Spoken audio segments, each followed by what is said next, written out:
চলো শিখি রবিমার্গের লাস্ট যে পর্ব দেওয়া হয়েছে তারপর এইখানে জিওগ্রাফিতে আবারও শুরু করলাম যে দক্ষিণ গোলার্ধে যেমন শীতকাল হয় ঠিক এই সময় উত্তর গোলার্ধে শরৎকাল হয়। ঠিক আছে, তাহলে এই বিষয়টা এই পর্যন্ত বোঝা গেল নিশ্চয়ই। যদি কোথাও কোনো প্রবলেম থাকে আমাকে কমেন্ট করবেন, আমি জিস্ট করে বুঝিয়ে দেওয়ার চেষ্টা করবো। অ্যাকচুয়ালি এটা তো আমি ক্লাস নিচ্ছি না, আমি গাইডেন্স দিচ্ছি যে কিভাবে কোনটার পর কোনটা স্টেপ বাই আমরা পড়তে পারি। এই যে টপিকগুলো আমি বলছি এটা না ক্লাস 6-7-এর দিকে খুব প্রয়োজন হয়। ঠিক আছে, এরপরে কিন্তু হায়ার স্টাডিজেও লাগে।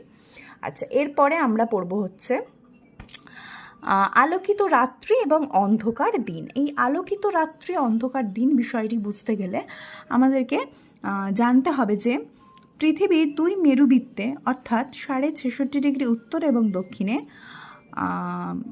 যে সুমেরু এবং কুমেরু থাকে, সারা বছরই সূর্যের আলো সেখানে বাঁকাভাবে পড়ে। কিন্তু 21শে মার্চ থেকে 21শে জুন পর্যন্ত সময়টাতে উত্তর গোলার্ধে সুমেরু বৃত্তীয় অঞ্চলে সূর্য কখনোই দিগন্তের নিচ থেকে ওঠে না বা অস্ত যায় না। ওকে, তো এই সময়টাতে সূর্য প্রায় দিগন্তের সমান্তরালে আকাশের পূর্ব দিক থেকে পশ্চিম দিকে চলাচল করে। এই সময় 24 ঘন্টায় একটানা আলো থাকে, অর্থাৎ স্থানীয় সময় অনুযায়ী রাত হওয়া সত্ত্বেও সূর্যকে আকাশে দেখতে পাওয়া যায়, আলো থাকে।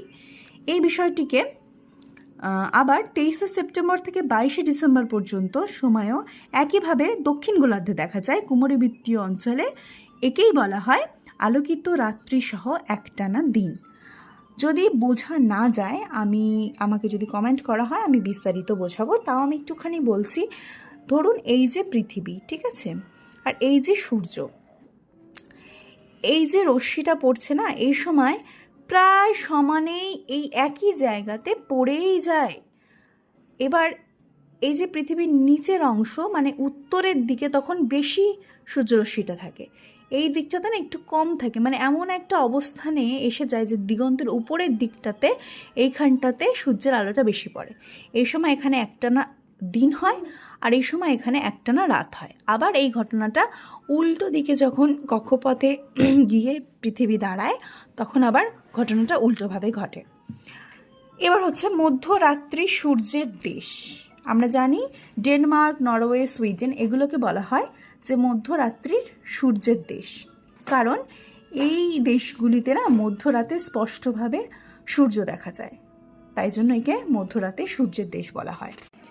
দুই মেরু প্রদেশে একটানা রাত চলার সময় মাঝে মাঝে আকাশে রংধনুর মতো কিছু আলোর জ্যোতি দেখা যায়। বায়ুমণ্ডলে বিভিন্ন আনায়ত গ্যাসের সঙ্গে সূর্যরশ্মির সংঘর্ষের